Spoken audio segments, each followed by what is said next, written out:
Hello students, once again welcome to Bonanath Academy. In this video students, we are going to see the problems of question 11. Cesium chloride crystallizes in cubic unit cell with chloride ions at the corners and the cesium plus ion in the center of the cube. How many cesium chloride molecules are there in the unit cell? So students, first you have to draw the unit cell. Unit cell students, this way you have to draw. In examination if you will not draw, even though it is correct. So this is for your understanding students, I am drawing here cube. This is cesium chloride crystallizes in cubic unit cell with chloride ions at the corners. Now the corners, total 8 corners are there students. There are chloride ions are there. Understanding? 4 above and 4 below. These are the corners of the chloride ions. Understanding? Now students, chloride ions are at the corners and the cesium plus ion in the center of the cube. Cesium is present at the center. Cesium Cs plus ions at the center of the cube.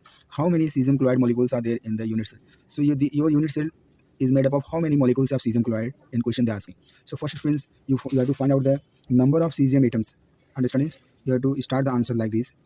You have to first find out the number of cesium ions are present in the unit cell. So students, number of cesium plus that is cations is equals to, because it is a body centered cube students, BCC structure, because at bodies and there is a what cesium plus ions are there. So number of cesium ions is present at the here in this unit cell is equals to 1, because it's totally present at the center of the unit cell.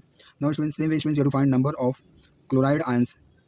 Number of chloride ions in the unit cell is equals to, here students, when you see the number of chloride ions total, how many chloride ions? 8 chloride ions are there. Now 1 upon 8 part of the chloride ions are present in the unit cell. Understanding? So we will write 1 upon 8 of 8 chloride ions, which is equals to 1. Understanding? 8 cancel, 8 ones are 8 ones are, so 1 will be the coming. Now students, is asking how many chloride molecules. The number of cesium chloride molecule is equals to 1 cesium and 1 chloride. So only 1 cesium chloride molecule will be there. Understanding students? Understanding? Here only 1 molecule. So this way students, this is coming for 2 marks questions. This way you have to write. Question number 12 students, copper crystallizes in FCC unit cell with the age length of 495 picometer. What is the radius of the copper atom? Now here students, here in the questions they have given, it is what in FCC, copper crystallizes in FCC unit cell.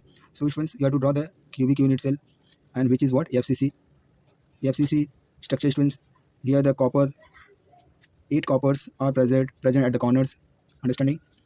So there are 8 copper at the corners, and because since it is a FCC structure students, there is the copper is also present on the faces. The total how many faces are there students? Total 6 faces are there. So here also copper is present on the faces of this cube. Understanding? Now here what else is given students? Here the age length is given. That means side of this unit cell is given 495 picometer. Now questions is asking what will be the radius? What will be the radius of the copper atom? What will be the radius? Now students, we have to write the answer like this. First students, you should know the relation between radius and the side of the unit cell. So if you know the relation students, you have to write since students, we are knowing the relation between radius and the side of the unit cell is where radius is equals to radius of the copper atom here students is equals to a upon 2 root 2 times a. Understanding? That is radius equals to 1 upon 2 root 2 times a. Understand this relation students, you should know. Now once if you know this formula students, you have to put the values of age length. Now here side, since you also know that here from the questions the a is given how much? 495 picometer. Now you have to substitute this value a in this equation. So therefore students, you have to write r is equals to 495 upon 2 root 2. Understanding students? This is very simple students. Now you have to solve this. 495 multiply by 2 into root 2 value is how much? Root 2 is coming 1.41. When you solve this students, it will comes to 175 picometer. This is the simple multiplication. You have to multiply and you have to divide. Understanding students? So it will come 175 picometer. So here what is the radius? So radius is equals to, radius will becomes 175 picometer, and this is the radius of the copper. Understanding students? So this way you can, this is for 2 marks question students. In examination they are asking